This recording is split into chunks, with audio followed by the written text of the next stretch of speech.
Welcome to 2014 and welcome to the Infowars Nightly News. I'm David Knight and it's Thursday, January the 2nd, 2014, and here are our top stories. Tonight, why do two Social Security buildings need nearly $30 million apiece in protection? Then, email confirms Bank of America's social media spying.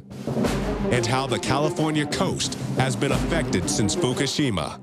That's next on the Infowars Nightly News. Chicken neck weakness is like a god now. Being a huge jellyfish slacker who looks like a fried egg in a chair. Well, this last year we saw news break that internet and phone companies are partnering with the NSA, and of course we know that brick and mortar retailers are also. Now we see more evidence of corporate informants. This is from an email that was leaked. This is a story by Mikhail Thalen on Infowars. Email confirms Bank of America has a social media trolling spy team. Now, this is Bank of America's global corporate security vice president. She's writing to the Washington State Patrol. She says, if you find any intel on anarchists or Occupy protesters, please let me know. I will most likely find it first, as social media trolling is not what the Washington State Patrol does best, but Bank of America has a team of 20 people, and that's all they do all day, and then they pass it to us around the country. Now, remember that a couple of years ago, Bank of America was the point of the spear in the government attacks against WikiLeaks and those who had published the Manning documents. And they were cooperating with Palantir to try to shut down WikiLeaks. But it's not just the corporate spying that's going on. We also see old-fashioned crony corporatism that's being put out right in our face by those like Chrysler Corporation. Look at this news that's just breaking.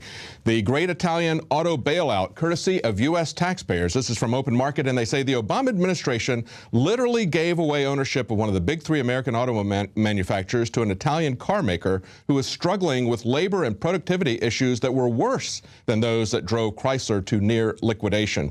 In the 2009 deal, overseen by the Obama administration, Fiat paid no money. How about that? No money down to get an automobile company. No money to acquire its initial 20% stake in Chrysler, only contributing some intellectual property instead. Fiat would later pay $2.2 billion to raise its stake in the company to 58.5%, and now they have got 100% of it. We now see that the U.S. taxpayers have paid to move Chrysler overseas, to export those jobs. It is a perfect example of multinational corporations ripping off and raping the U.S. taxpayer as well as the entire country. Now, we see that Obamacare is actually the same thing. Obamacare is just another form of corporate cronyism, of fascism. But there's a segment of society that's starting to wake up to this, evidently, and it's a hopeful sign that the millennials are not having any of it. A recent poll shows that 56% of Americans between the ages of 18 and 29 reject Obamacare, compared to only 39% of that age group that support the law. Moreover, the so-called millennial respondents believe that the law will degrade the quality of health care and significantly raise prices. Well, of course it is, and especially for that group. When the insurance companies set rates, they take into consideration risk. And of course, this group has much lower risk than older groups. They should pay much less, but the burden is being shifted onto them. They're being forced to buy Cadillac insurance policies just like the rest of us are. And even if they opt out, of course, they're still going to have a fine. The fine is much lower than what they would have to pay for these Cadillac insurance policies with many aspects that they don't use. But even if they do opt out, the entire society is going to be hit with over $479 billion in new taxes, as we pointed out last week from a study done by one congressman. Now, the feds are also preparing for the worst from the boomers. It looks like the boomers may be kind of angry with what they've got coming down the pike as well. Paul Joseph Watson noticed on fedbiz.op that there's a solicitation to spend $58 million for security on just 2 buildings. Now, this follows a trend of DHS looking to hire armed guards with top security clearances in Wisconsin and Minnesota, and an $80 million outlay on armed guards to protect government buildings in upstate New York that prompted Fox News' Neil Cavuto to speculate that the feds were preparing for violence in response to cutbacks in the food stamp program. Well, it's not just the food stamp program, of course. It's the baby boomers who are now reaching the ages of retirement, reaching the point at which the government is going to have to pay out money that it doesn't have, that it never had, because, of course, Social Security is nothing but a Ponzi scheme that is many, many orders of magnitude larger than anything that Bernie Madoff ever did. And it's not just the economy that's dying. We also see that fish in the Pacific Ocean are dying as well. In another study, and this is from Natural News, they broke this, dead sea creatures are covering 98% of the ocean floor off of California coast, up from just 1% before Fukushima. A new study recently published in the journal Proceedings of the National Academy of Sciences recently discovered that the number of dead sea creatures blanketing the floor of the Pacific is higher than it has been in the 24 years that they've been monitoring this. In March 2012, less than 1% of the seafloor beneath Station M, they say, was covered in Dead Sea salps. But now, more than 98% of it is covered in decomposing organisms. Now, other ocean research stations are reporting the same data. And of course, the location and the timing of this massive die-off in the ocean points the finger at Fukushima as we see this massive amount of radiation that continues to pour into the ocean and is making its way slowly to the west coast of the United States. Now, another report released today shows that of the thousands of people murdered by the Bush and Obama administration's drone programs, 25% of them are civilians.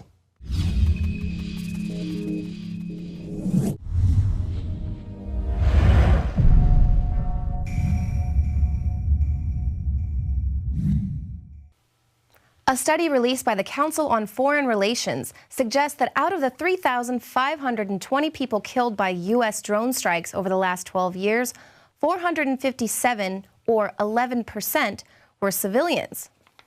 But another monitoring organization suggests 1 out of every 4 drone strike victims are civilian. The Bureau of Investigative Journalism thinks the deadliest attacks were in Pakistan alone and claims that 3,091 people were killed there since 2004, and just over 680 were civilians. That's 22% of deaths. America has continually tried to downplay the collateral damage happening in Pakistan, and this is quite evident in that report released by the CFR. Actual figures are classified, so we may never have an accurate count of civilian deaths. But what we do know is that the Obama administration has no problem tinkering with the truth. CIA head and drone mastermind John Brennan said that in the last year, there hadn't been a single collateral death because of the exceptional precision of the capabilities that we've been able to develop. A 2011 investigation by the Bureau of Investigative Journalism found at least 10 individual attacks in which 45 or more civilians appeared to have died. Policy Mike reported in 2012 that 50 civilians are killed for every 1 terrorist, citing the controversial CIA double-tap policy, which deliberately targets those who show up after a drone strike, including rescuers and even funeral goers. We only authorize a particular operation against a specific individual if we have a high degree of confidence that the individual being targeted is indeed the terrorist we are pursuing. In fact, less than 2% of the targets in Pakistan since 2004 have been high-profile targets. The rest are children, civilians, and alleged combatants. One of those strategic drone strikes that the government likes to brag about took out an entire wedding party in Yemen by mistake. The president of I'm really good at killing people cried crocodile tears for the victims of the Sandy Hook shooting while signing death orders to kill innocent children overseas. That we're all parents. But they're all our children. This is our first task, caring for our children. It's our first job. If we don't get that right, we don't get anything right. That's how, as a society, we will be judged. And by that measure, can we truly say, as a nation, that we're meeting our obligations? Can we honestly say that we're doing enough to keep our children, all of them, safe from harm? And although President Obama has been harshly criticized for all of the secrecy surrounding the drone strike program, as well as what sort of criteria earns a terrorist a position on his kill list, this kill list, or the list of terrorism suspects whose assassinations President Obama personally authorizes, has been expanded and institutionalized. The institutionalization of the kill list means that no matter who is president, targeted drone strikes that are responsible for the deaths of scores of civilians will continue. And the problem with that is that drones are set to man the American skies en masse by 2015, and Congress hasn't even yet set the guidelines by which drones can target civilians here on American soil. I think we should all judge as inadequate the president's response when he says he hasn't killed Americans in America yet, he doesn't intend to, but that he might. I don't think that that is a response that we should tolerate. What are the criteria for who will be killed? The FAA announced December 30th the 6 states where drone testing will take place. The sites will be based in Alaska, Nevada, New York, North Dakota, Texas, and Virginia. On the Alex Jones Show, Sherry Tenpenny laid out a drone vaccine delivery program designed by Bill Gates to be forced upon the American people. You know how they're talking now about all these drones and like with Amazon delivering boxes? I just saw some kids at some university that just got funded by the Gates Foundation to develop a drone to deliver vaccines to locations where they can't get into with World Health Organization workers. Gates has been working for a while at this whole concept of a malaria vaccine with mosquitoes, delivering by mosquitoes. Now, what if you get bit 10 times? Does that mean you get 10 doses of the vaccine? I mean, it's just insanity. I think about these pictures. You know, sometimes you have seen those pictures in the old days of Albert Einstein with the gray hair that's all messed up across his head. They just looks like this wild scientist. And I think that there's this issue with technology that because we can, the assumption is made that we should, when I think that in many cases we should not. Given that in just a few years drones are set to police the American skies, the question is, how long will they remain unarmed?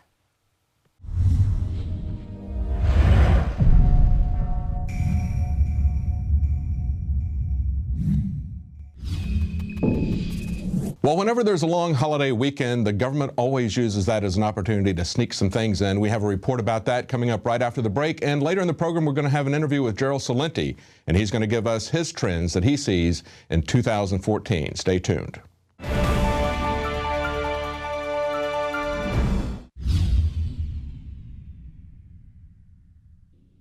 I'll be honest with you. We're at a major crossroads. My radio show has almost become passé for many, because all of the incredibly radical sounding things that we've talked about the last 18 years on air are now public knowledge. Almost everything we've discussed is now being reported by mainstream. As this tyranny is admitted, as Congress has hearings about Obama being a dictator, basically, if we don't educate the general public about this now and explain to them that if the precedent is set for the office of the presidency to be dictatorial and autocratic, that will be passed on to future generations. And that's why the new January 2014 edition of Infowars magazine is now out. And I think it's probably the best cover we have ever had. We see Obama as the classical third world dictator, and that basically is what he is becoming. And there are 5 different articles about the transference of power and the degeneration of our republic into a bureaucratic dictatorship with the president as the dictatorial head. There's a bunch of other gun control articles, NSA stories. I'm really proud of the first issue of 2014. Guaranteed 2 or 3 people that you hand them to will end up reading it.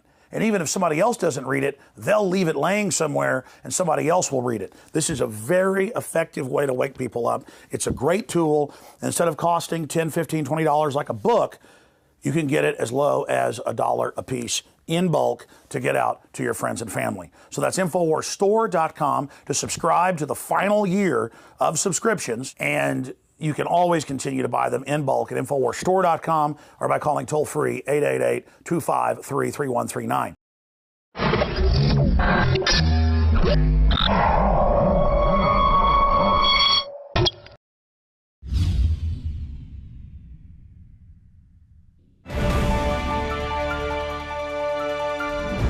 Well, do you remember that Obama signed the n.d.a.a. indefinite detention on New Year's Eve 2 years ago? Well, now we've got a district court judge who is trying to give legal cover to the government to create a constitution-free zone within 100 miles of the border.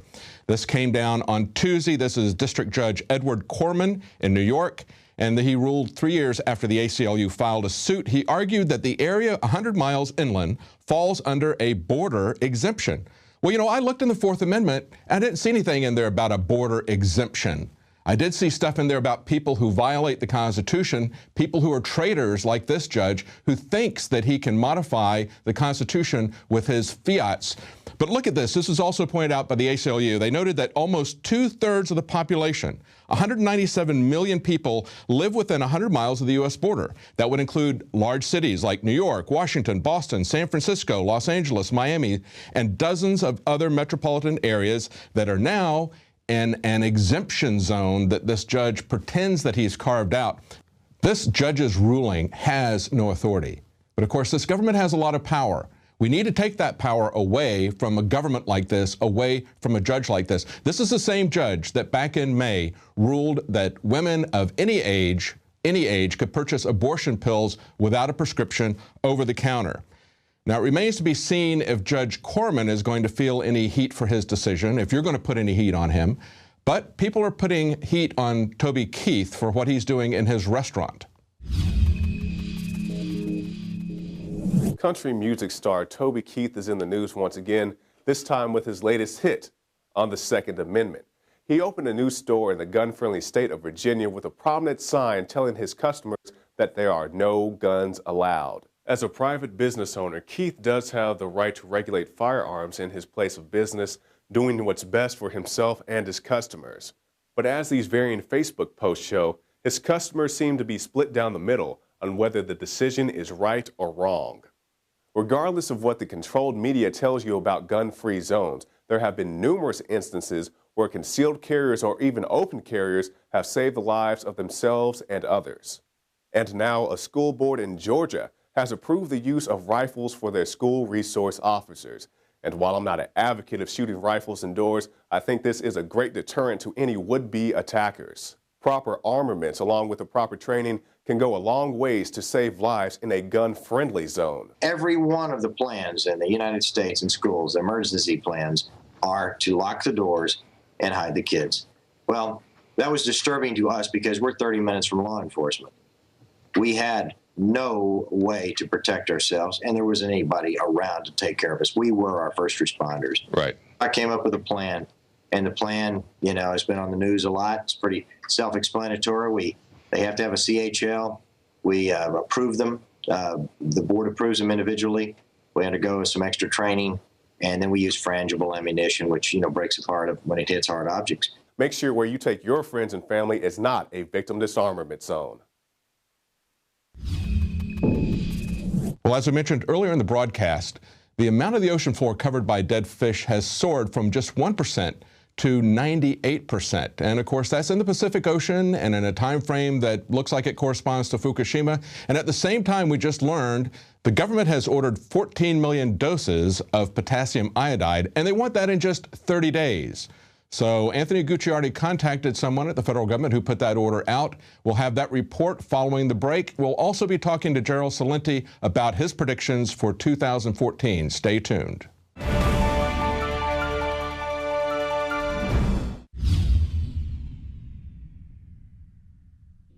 The facts are in. The studies are legion. Sodium fluoride and other toxic members of the fluoride family are devastating the health and cognitive ability of the American people. So why are the social engineers adding it to the water? Simple. Dumb down the host population that the parasitic technocracy is feeding on. We may not have been able to get fluoride out of the water supply yet, but we can help to get it out of our bodies. I am extremely excited to announce the exclusive Infowars Life Fluoride Shield formulation, fusing 6 of the best documented ingredients from around the world to help the body remove not just toxic fluoride residues from the body, but a whole host of toxic substances. Let's take a stand against the globalists by blocking their poisons with Fluoride Shield. I use Fluoride Shield every day. Secure your Fluoride Shield and other pioneering formulations at InfoWarsLife.com today. Let's start cleansing our bodies now and support the Info War at the same time. That's InfoWarsLife.com.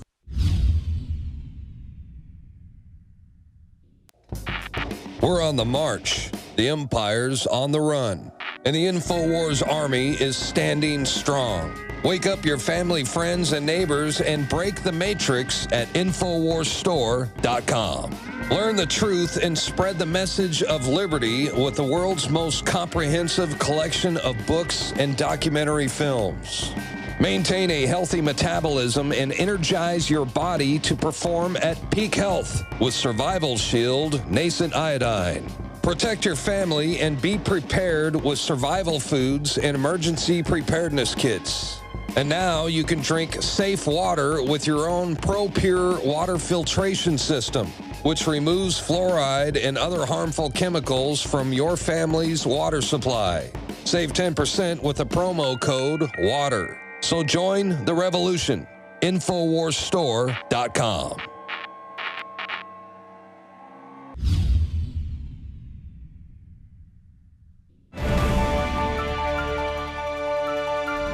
Well, it's our first show of 2014, and like all of you, we're wondering what to look forward to this next year. What are the trends? And of course, the person to turn to is Gerald Celente of Trends Journal. He's probably got his finger on the pulse of this better than anybody else. So joining us today is Gerald Celente. And Gerald, what do you see happening in 2014? What are the big trends?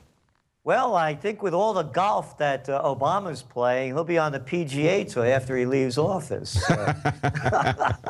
I can't believe this stuff. It's like every time I see this guy, he's either playing golf, playing basketball, or eating a Slurpee. But anyway, as we're going into 2014, the news is in front of us for all to see. But not a lot of people are paying attention. And I'll tell you why. One of the tricks they do with trying to keep it in the dark is they report information at times when people aren't watching or listening. For example, this is from Christmas Eve, Financial Times. Concerns mount over China cash squeeze. China's cash squeeze has worsened despite central banks' repeated attempts to calm markets with emergency money injections. So who was reading that on Christmas Eve? The same people who weren't reading the Financial Times on New Year's Eve. Fears after China's key debt level soars 70%. And then you keep looking into the papers. The Wall Street Journal, New Year's Eve. Sharks smell blood in China waters. Yep. 40% people are paying interest rates and trying to service their loans from the so-called shadow banking network. Wow. New York Times. China says local level debt soars, stirring fear. Here we go again. What day is this? Oh, another New Year's Eve story. China faces mounting local debt. And then you look at the current events forming future trends, and you look at today's news. China manufacturing index falls, along with growth risks. Where's the economy heading? You look at housing prices in China in December in the major cities, they went up 28%. You have a bubble there that's out of control. They're doing the same thing over there like they're doing over here. They just call it something different. We have dollars, they have yuan. And they're pumping trillions of them into the system to keep it floating. And then when you look at their GDP, debt to GDP levels, it's over 200% in China. So where's the economy going? Simply, look what happened at the end of this year, in December. The Fed decides they're going to begin their tapering, which means they're not going to be shoveling in as much cheap dough as they were before.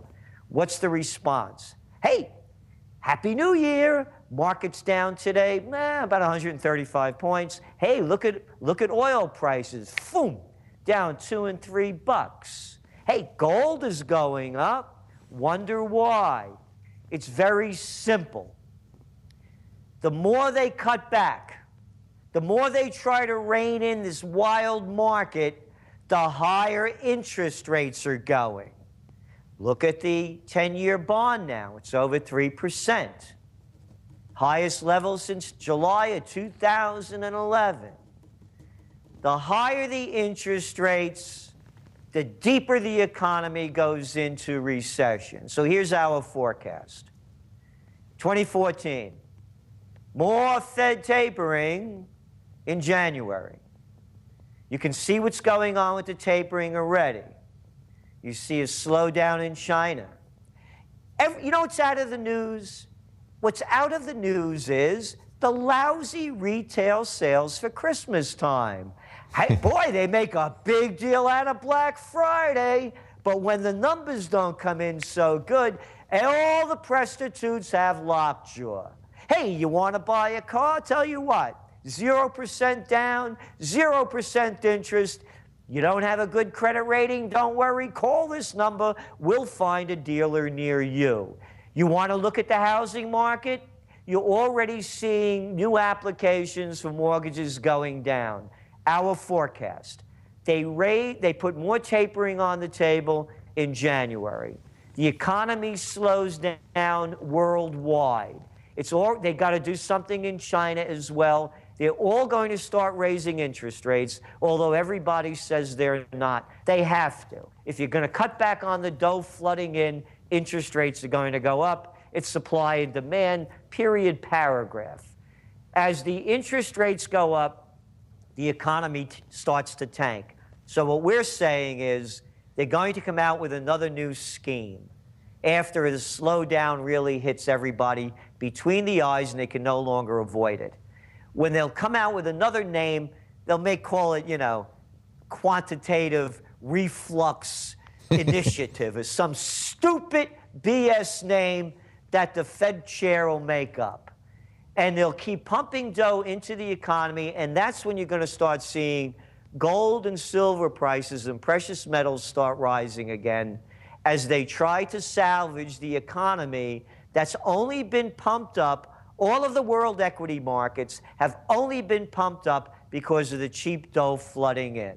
That's the way we see the economy. That's where it's heading, and it's global. So do you see this as being more like 2008 or being more like the Great Depression when this bubble bursts? And you believe this bubble is going to burst sometime this year, that they can't control it? Yeah, we believe, again, that's absent schemes undreamed of. And the schemes, you never know what they're going to do. Mm-hmm. We have to be very, very clear here. We're talking about sociopaths and psychopaths in control. So they'll do anything. Hey, how about a nice little war? That'll get your mind off things. Mm-hmm. Now that was part of your forecast last year, a big part of it. And they certainly tried to make that come through, but you also talked last year about the Great Awakening 2.0. How do you, that pretty much came to fruition, didn't it? It's going on globally. Mm-hmm. Look, let's go around the world really quickly. Hey, how about what's going on in Thailand? Wonderful time, hundreds of thousands, millions of people in the streets, and they're not leaving. Let's go over to Ukraine. I love it. They want to join the EU, and they're out on the streets. Yeah, join the EU. You could be like Greece or Spain. You like that one better? How about a little Portugal and some Ireland stuck in there? And how about Italy with 40% youth unemployment? But you have nonetheless, you have demonstrations going on there. You have demonstrations going on in Bulgaria and Romania. You have demonstrations going on in Cambodia. The people are tired of being slaves, and they're revolting against the dictatorship that's been in power now for 3 decades. Then we could move over the wonderful time-limited, scope-limited kinetic action brought to you by our Nobel Peace Prize winner Obama and Hillary Clinton and Samantha Powers and Susan Rice. Libya, civil war, all bets are off. The entire region's being destabilized, including, of course, now in Lebanon, and not to forget Syria. And then you look what's going on in Saudi Arabia. They're having a lot of problems trying to quell them. And by the way, I love the king. Can anybody call the guy a dictator? What am I, 6 years old? Once upon a time, there was a king, a prince, and a queen. The guy's a dictator, and a lot of people hate him. It's flooding cross-border between Yemen and Saudi Arabia. And then Bahrain, that problem's not going away either. And then we could take a trip down to Central Africa. You don't like it over there? Let's go to Congo. Oh, they just slaughtered another couple of dozen people yesterday. And of course, the Sudan is up for grabs. And then you look at all the protests going on in Italy, the pitchfork movement.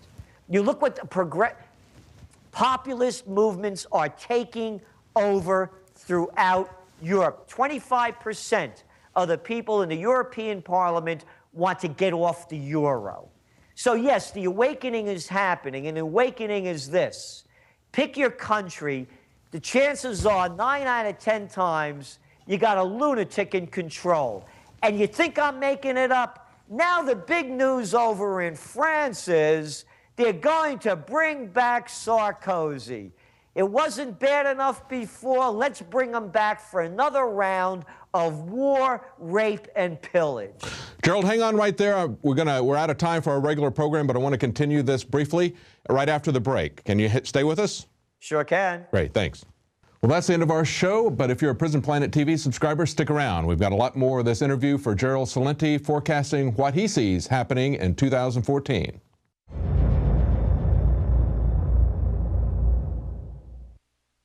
Now you can watch The Alex Jones Show live as it happens at Infowars.com/show. You'll find links to all of our content there and a free 15-day trial for Prison Planet TV. More than 60 movies and documentaries all in one place at Infowars.com/show.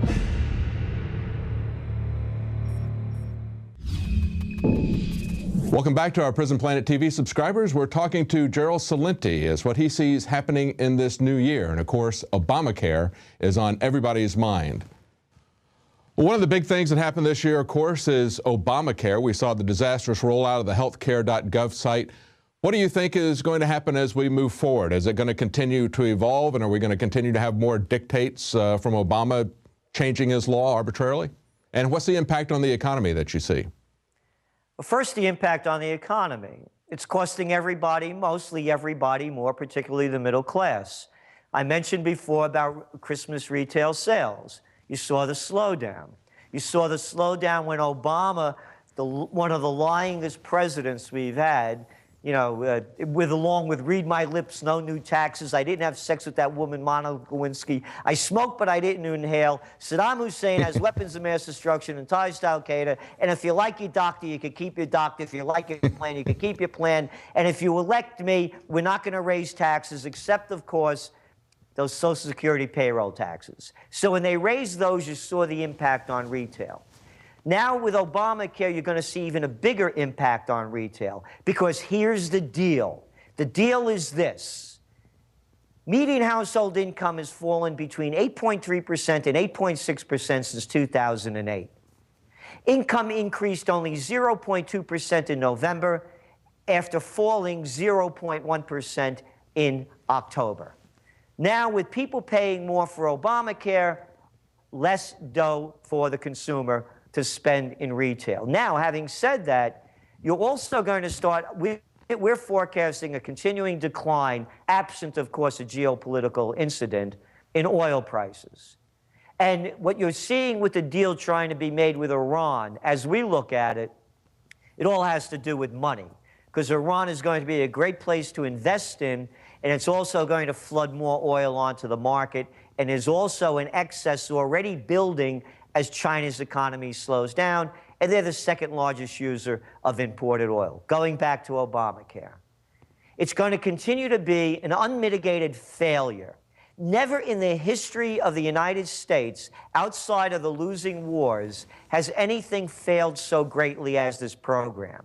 And what they will continue to do, as it fails, they'll continue to force us to continue to buy into a failing program that will do two things: cost us more and give us less.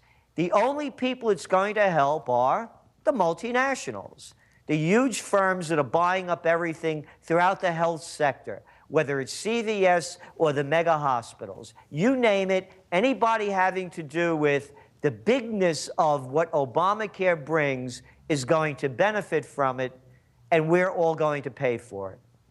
Yeah, this seems like there's a massive transfer of wealth, of course, from middle America to the corporations, but it's also setting up a kind of a generational warfare, because this is really falling heavily on the backs of the millennials who are supposedly going to support this. So it's also going to be perceived as a transfer of wealth from one generation to the other.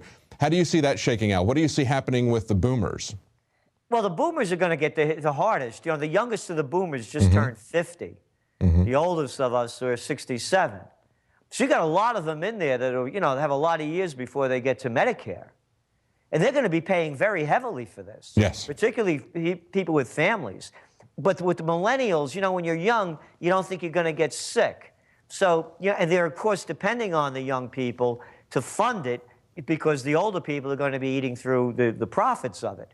And I don't believe they're going to get the millennials to sign up, because I'll tell you why. The jobs stink. That's right. 90% of the jobs that were created in 2013 are temporary jobs. When you look at college grad jobs, 50% of them are paying high school equivalent wages. In other words, you only need a high school degree to get the job that you have that put you $60,000, $70,000, $80,000 in debt. That's going to take you 20 years to pay off. So you're going to start not seeing a lot of the millennials scream and yell too much.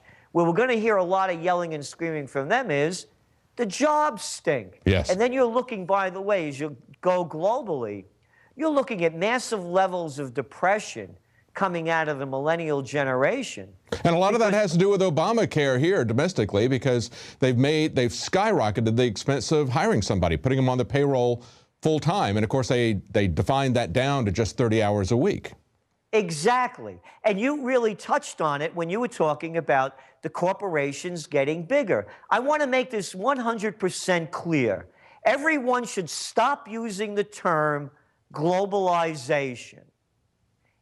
It's multinationalization.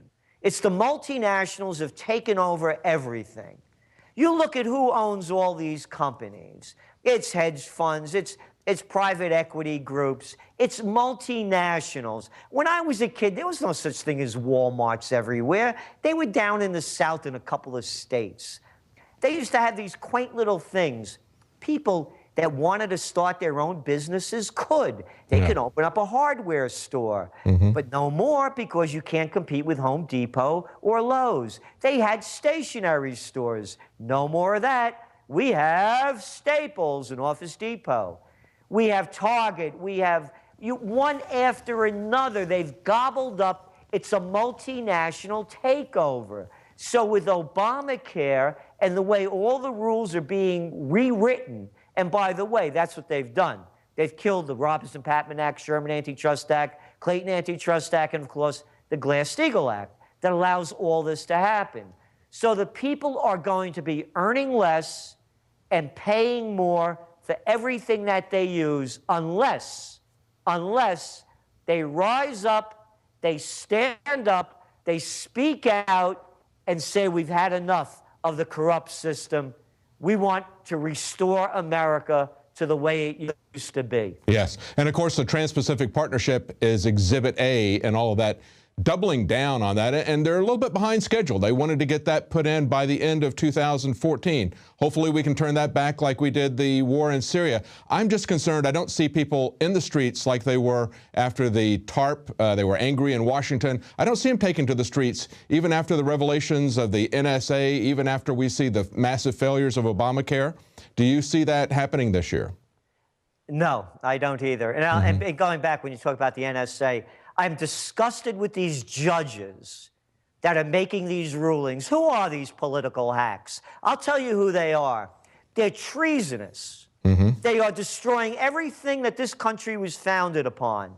The Founding Fathers were against foreign entanglements. The Founding Fathers strengthened our Fourth Amendment rights. And they have raped us of everything. These politicians and these judges should be tried for treason. So why aren't the people taking to the streets? Look at the police. Yeah. They'll bash your head open if you get out of line.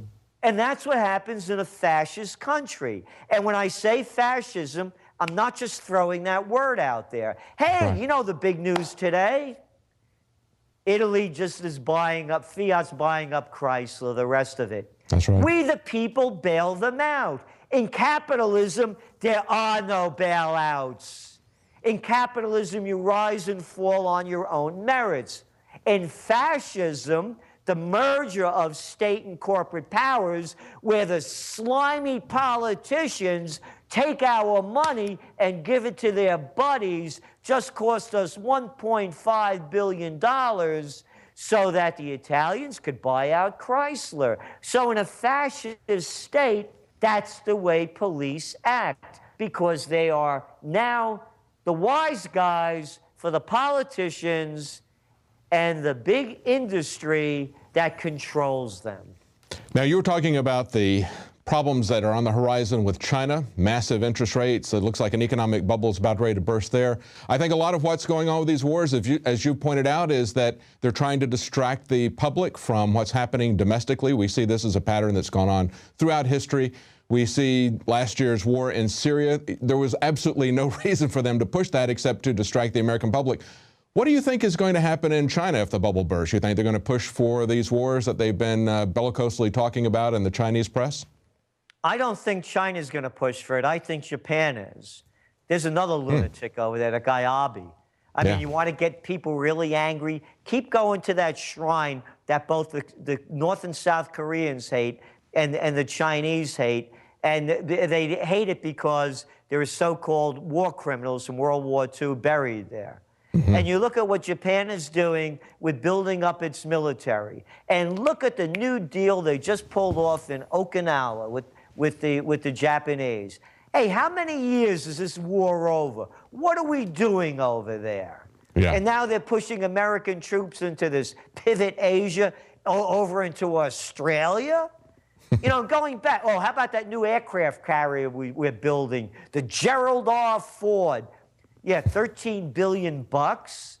So no, I see it as more the United States, Japan. Oh, we just saw Ketchup King Kerry over there. You know, the guy that married the heir to the Heinz fortune over in the Philippines, making a deal with them to bring more troops into the Philippines. So I see the unrest happening in the Middle East, and I see it being provoked by Japan, not China. And anybody that pushes China, they're out of their minds. Because this is a whole different world game over here.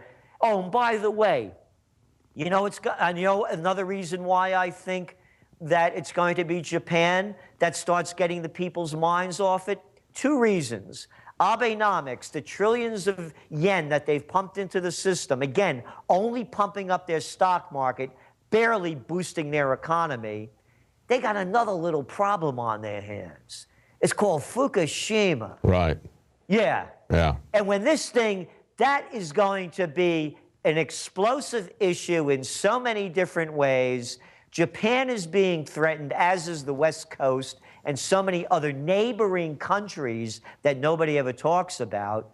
I think that war is going to be used by Abe over there to get the Japanese people's minds off the bigger problem, and that is they're getting radiated to death. Hey, have any sushi lately? That's right. That's right. Well, I would say you're pretty bearish on 2014 then. You're looking for gold and silver to go high, but everything else you're looking pretty pessimistic about it. Would that be safe to say?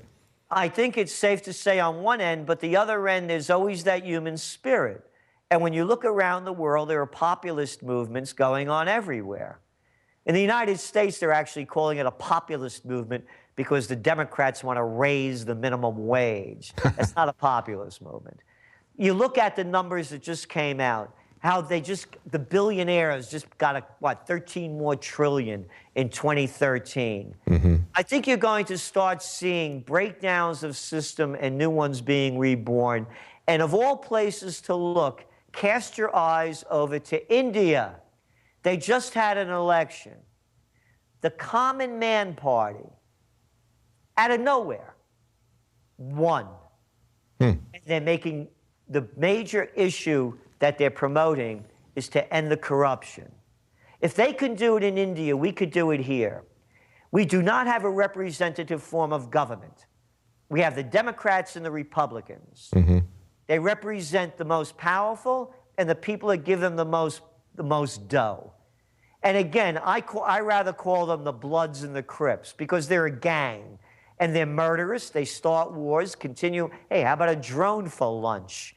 How about robbing more of our money and giving it to your buddies?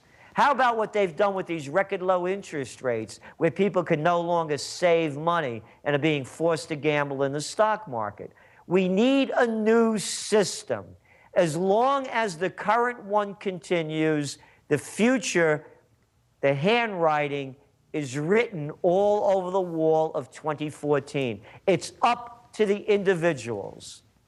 Well, we've got rising interest rates, we've got rising taxes, but as we saw last year when the people stood up, even though they didn't take to the street, we were able to push back on the Syrian war. So on that positive note, I guess we'll see what happens in 2014, and we'll be checking in with you for new developing trends. Thank you so much, Gerald Celente. Thank you, and Happy New Year to you and everyone listening. Thank you. Same to you. Bye. Bye-bye. Well, it's Gerald Celente from TrendsJournal.com. Now, if you want to keep up with the breaking news as it's happening, a great way to do that and to support our operation is with a subscription to Prison Planet TV. And right now we have a holiday special where you can get 5 months for free. Great time to sign up, great time to pass this around to other people, to let them know what's happening, to wake them up. We need people to be woken up, as Gerald was talking about. That's essential to roll back the negative things that we see happening and breaking on the horizon. We've seen some successes last year, but we need to see a lot more people woken up. Well, that's it for tonight. We'll be back tomorrow at 7 Central, 8 p.m. Eastern.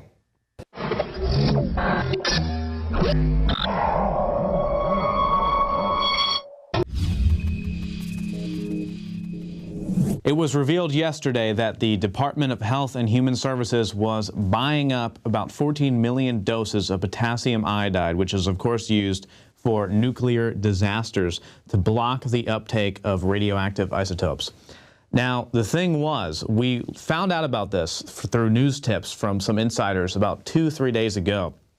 And I wanted to make sure, as did Alex and Paul Joseph Watson, that all of this checked out. It wasn't a routine purchase, it wasn't just a fluke or anything like that, and it was real on the Fed BizOps website, which of course is a federal government website. Now, we looked through all of the information and talked to some individuals inside the department, and yes, we found out that this purchase was indeed bizarre, but specifically, we were told that this looked like a purchase around the same time of the Fukushima incident in 2011. And this is what concerned me. This is what prompted me to release the information, to look into it further. And Paul Joseph Watson organically was also doing the same thing the entire time, looking at the news tips, looking at the insider information in order to release this with full-blown information overload as to what's going on. Now, I am going to call here, recorded live, the individual, the purchasing agent responsible for the acquisition of this potassium iodide right here. We're going to call him, and I'm going to ask him a few key things. I'm going to ask him, number one, why are they purchasing 14 million doses of iodide, potassium iodide? And the thing is, a good government, a real government, a smart government would purchase potassium iodide, or more importantly, they would actually purchase nascent atomic iodine. But potassium iodide is toxic, but in event of an emergency, nuclear emergency, it is good because you would die otherwise. So a smart government would purchase a form of iodine for its citizens and encourage everyone else to do the same. So I'm actually saying that's a good thing. But they're going behind the scenes and doing this, getting their own stockpiles of potassium iodide, because 14 million doses isn't that much. That's military level or federal government level. They could help those individuals, because remember, you'll take multiple doses over weeks or months or whatever. So they're going behind the scenes and purchasing this. I'm also going to ask if it's because of Fukushima and this individual or the agency's thoughts about Fukushima. Top scientists now say that it will threaten humanity for thousands of years. They say that if it blows up and has a meltdown, which the 1,500 rods, every single one they extract, has an opportunity to do that, how they have homeless people now cleaning it up, and what their thoughts are on that. And I'm also going to ask them, you know, if they support potassium iodide and think we should all get some form of iodine, whether it's nascent, atomic, or whatever, which is, like I said, the real thing a government should be doing. So why don't we go ahead right now and set up the call line and talk to this individual. Health and Human Services Procurement, Tim Bouchel. Hey, how's it going? My name is Anthony Gucciardi. How are you? I'm very well. Great. I was just inquiring about the potassium iodide, the 14 million doses of potassium iodide on Fed Biz Ops. I was wondering what you could tell me about that. I'm with the Department of Health and Human Services, and we're a medical supply and pharmaceutical depot, and it's one of the items that we stock. We stock over 4,000. Well, I see 14 million doses. Is that routine? Do you guys usually get 14 million? Because someone I spoke to from the organization said that's a little bizarre. No, it's given how robust that material is. It's got 7 years dating. I mean, it's no, that's. I mean, we leverage our buying power that way, using taxpayer money. I mean, that's the best deal we could get. So no, that's not out of the ordinary. So go ahead. I bought millions of doses of flu. You know, in June. So no. Flu shot? Millions of doses of the flu shot? Mm-hmm. So you're not stockpiling the potassium iodide for any particular reason? No. Well, let me ask you a question. Do you have any concerns about Fukushima, the fact that, you know, it is melting down? I have no idea. No, I have no idea anything about that. I purchase material for the federal government. There's no hidden agenda here. So you don't actually know why you're buying it? Goodbye. Oh, wow. Well, what's interesting is that he acted as if it was a routine purchase. And then when I actually asked him what was going on, he said, well, I don't know anything. I just purchased for the federal government. Why don't we call him back one more time?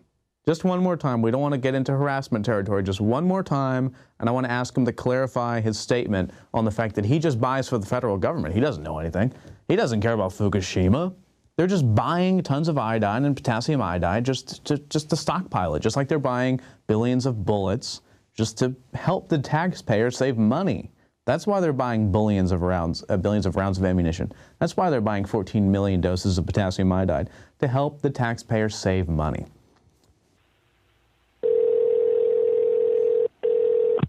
Tim Buchel, Health and Human Services Procurement.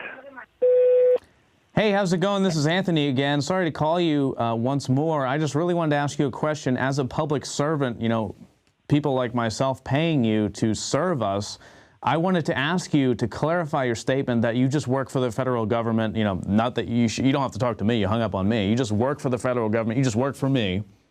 And you don't actually know why you're buying 14 million doses of potassium iodide. And that's fine. I just wanted you to clarify that statement to me.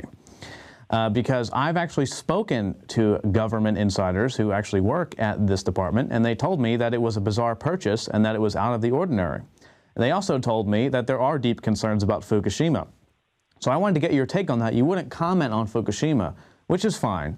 But then you also revealed to me that you just work for the federal government. You don't really know what's going on. You're just the purchasing agent, which is fine. I just wanted you to tell me that and talk to me instead of hanging up on me, because I actually pay your salary, and as do the millions of people that will ultimately hear about this and watch this video. So please give me a call back if you would. If not, we'll just have to go on with the statements that you gave me. My name's Anthony Gucciardi. You can just call back this number.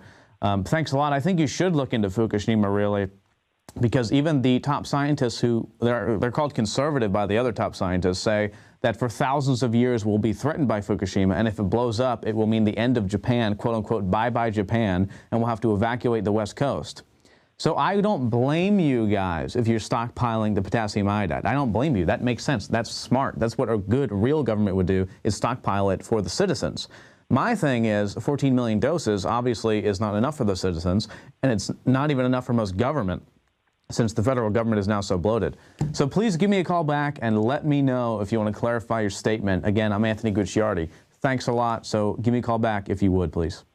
It seems that the public servant, once again, does not want to talk to us about the open Fed Biz Ops deal where they want 14 million doses of potassium iodide, and he hung up on me for even inquiring about it and talking about Fukushima. And he claimed that it was just a routine purchase. Oh, this happens all the time. It's not a big deal. And then later said, hey, I just work for the federal government. I just purchase stuff. I have no idea what's going on. Wouldn't even talk about Fukushima. And then I said, well, you know, I just want to know about some stuff. And he hung up on me. Goodbye. Hung up on me. A very good public servant that I pay for to serve this nation, no doubt. a federal government agent that is proliferating freedom and liberty throughout this nation. If they wanted to dispel these conspiracy theories that Fukushima exists and that Fukushima is a danger, and that a real smart government would actually stockpile potassium iodide and, more importantly, nascent iodine. They would stockpile that. Nascent iodine, of course, you can take every day and prepare yourself. The potassium iodide for emergencies is actually really bad for you. So a smart, real government would tell its citizens, yes, we're stockpiling this for you and you should get some too. But instead, they're secretly going behind the scenes and ordering tons and tons of it, enough for about 12 million people, or 14 million people, and not telling you any of it. Not telling you about iodine, not telling you anything. So instead of that guy coming forward and saying, yeah, you know, we're doing this for whatever reason, he just blackwalled me and blacklisted me and just completely is now ignoring me and will not answer any phone calls from our number at all. So I'm Anthony Gucciardi, and I encourage you to check out all the information about not only the potassium iodide that the government is ordering, but about Fukushima, because one way or another, it doesn't even matter why they're ordering it. They should order it for Fukushima and prepare the citizens of this country and worldwide. But Fukushima is one of the biggest, if not the biggest, threats we face today. Unanimously, across the board, the top experts say, yes, the 1,500 rods that they're extracting now with homeless people cleaning up the site, if one of those rubs against another, it will cause a massive meltdown that will threaten humanity for thousands of years. That's a direct quote, and it would mean bye-bye Japan.